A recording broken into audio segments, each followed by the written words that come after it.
नमस्कार, मैं हूं ज्ञान और आप मेरे संग हैं एपीवी न्यूज पे। तो जैसा आपको पता है कि पूरे वर्ल्ड में अभी उथल पुथल मचा हुआ है और अभी देश के सबसे शक्तिशाली नेता के रूप में रसिया के जो है राष्ट्रपति वो निकलकर सामने आए हैं और जिन्होंने कि यूएसए तक के नाक में दम किया हुआ है। तो आइए आखिर जानते हैं इसकी पीछे की वजह क्या है। यूक्रेन जो है झुकने के लिए तैयार नहीं और रसिया जो है काफी एग्रेसिव अंदाज में जो है आज पांचवा दिन लगातार जो है बमबारी और सैन्य कार्रवाई के और अग्रसर है। तो आखिर इसकी वजह क्या है? आखिर आज हम जानना चाहेंगे कि क्यों ऐसा हो रहा है, क्यों रसिया जो है किसी की बातें नहीं सुन रहा और क्या ऐसा होने वाला है जिससे कि पूरे वर्ल्ड के सभी जो कंट्री है वो काफी भयभीत हैं। तो चलते हैं, मैं आपको इस पे कुछ प्रकाश डालता हूं इस चीज पे और मैं आपको दिखाना चाहता हूं कि ये जो है आखिर ये बात अब वर्ल्ड वॉर 3 की ओर क्यों जा रहा है। क्या ऐसा हो सकता है? क्या आज तक उन्होंने जो नहीं कहा वही उन्होंने किया?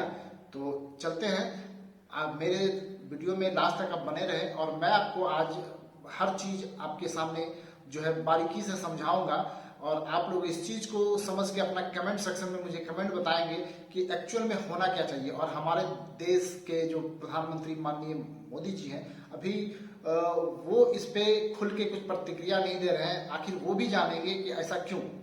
तो मैं आपको आगे लिए चलता हूं, चलिए मेरे साथ।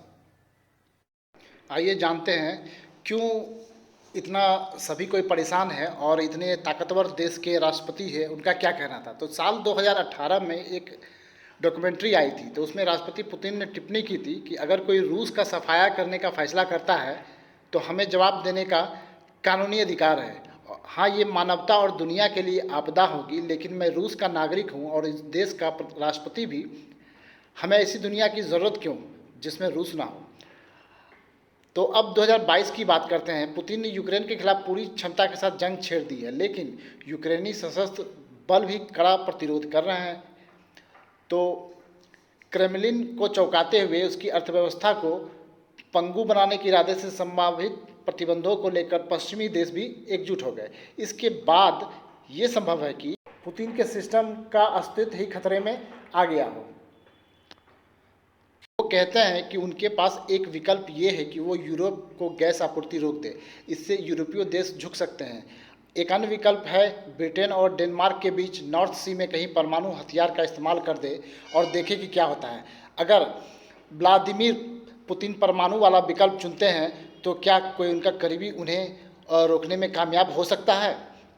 नोबेल पुरस्कार विजेता दिमित्री मुरातोव कहते हैं कि रूस के राजनेता कभी भी जनता के पक्ष नहीं लेता, ये हमेशा शासन के पक्ष लेते हैं और व्लादिमीर पुतिन के रूस में शासक ही सर्वशक्तिमान है। ये एक ऐसा देश है कि इसके खिलाफ कोई खड़ा होने की हिम्मत ही नहीं कर सकता है। तो इसलिए कहना बहुत अभी मुश्किल होगा कि आगे क्या हो सकती है। तो चलिए मैं आपको एक चीज़ और बताने वाला हूँ कि आज ही के दिन 1928 में महान वैज्ञानिक सीवी रमन ने रमन इफेक्ट की खोज की थी। उनकी इस खोज के सम्मान 28 फरवरी को नेशनल साइंस डे के रूप में मनाया जाता है। ये है 15 साल की सानिया मिस्त्री, मुंबई की रहने वाली। ये एक रैपर है और ये हिजाब पहन के रैप करती है और इसे लोग गली गर्ल के नाम से भी पुकारते हैं, जो कि अभी काफ़ी फेमस है। और ये हिजाब, और सबसे ख़ास बात ये है कि ये हिजाब में रैप के द्वारा, रैप संगीत के द्वारा ये जागरूकता अभियान चला रही है। तो अभी हर के जुबान पे इस गली गर्ल का ही नाम है। खबरों का सिलसिला जारी रखते हुए अब आगे लिए चलते हैं। आगे आपको और भी खबरें दिखाते रहेंगे, तो मेरे साथ बने रहिए वीडियो में लास्ट तक।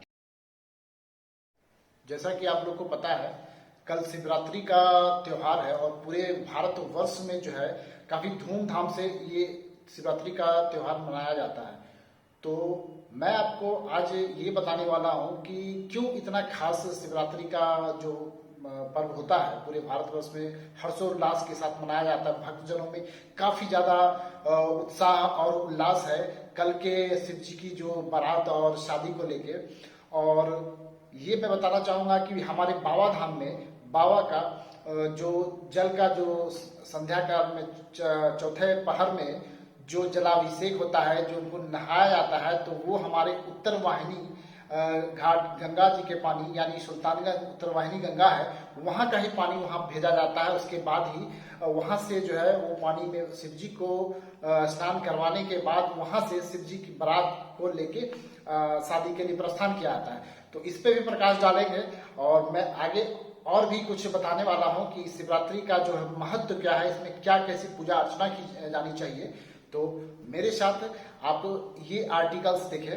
तो ये बात बरसों से चली आ रही परंपरा के अनुसार महाशिवरात्रि के उपलक्ष्य पर बाबा बैद्यनाथ के अभिषेक के लिए रविवार को अजगैबीनाथ मंदिर प्रबंधन की ओर से गंगा जल देवघर भेजा गया। मंदिर के पंडा युगल किशोर मिश्रा गंगा जल संकल्प कराकर अजगैबीनाथ के स्थापित महंत परमानंद गिरी ने उन्हें देवघर भेजा। मान्यता है कि महाशिवरात्रि के चौथे पहर का अभिषेक अजगैबीनाथ मंदिर से भेजे गए गंगा जल से ही बाबा बैद्यनाथ को किया जाता है। उसके बाद ही शिव पार्वती विवाह की रस्में अदा की जाती है। पंडा युगल किशोर मिश्रा ने बताया कि 2005 में अजगैबीनाथ मंदिर के तत्कालीन महंत प्रेम शंकर भारती ने गंगा जल नहीं भेजा था, जिसके चलते देवघर में पंडा धर्मरक्षणी सभा के अध्यक्ष ने पुरी के शंकराचार्य से बात कर सलाह ली और उन्हीं के सलाह पे अजगैबीनाथ मंदिर के महंत के नाम वो गोत्र से जल संकल्प कराकर गंगा जल मंगाया था। इस कारण अजगैबीनाथ मंदिर में जो भी महंत होते हैं वो देवघर मंदिर में प्रवेश नहीं करते हैं। मान्यता है कि सदियों पहले ब्रह्मालीन महंत हरनाथ भारती प्रत्येक दिन गंगा स्नान कर गंगा जल चढ़ाने देवघर जाया करते थे। चलिए अब आपको जॉब का अपडेट देते हैं। तो बहुत ही सुनहरा अवसर भागलपुर वासियों के लिए डिवाइन हैप्पी स्कूल लेकर आया है। सुनहरा मौका, आप इसके लिए दिए गए वेबसाइट पर अपना रिज्यूम भेज सकते हैं। सभी विषयों के शिक्षकों की आवश्यकता है। मिनिमम क्वालिफिकेशन जो है वो 12 पास होना चाहिए। तो जल्द करें, बहुत ही अच्छी अपॉर्चुनिटी आई हुई है। और भी लेटेस्ट जॉब का अपडेट लेकर मैं नेक्स्ट न्यूज़ में आने वाला हूं, तो कृपया मेरे न्यूज़ में बने रहें। खबरों का सिलसिला यहीं पे समाप्त करते हैं। मिलते हैं नेक्स्ट वीडियो में। जय हिंद।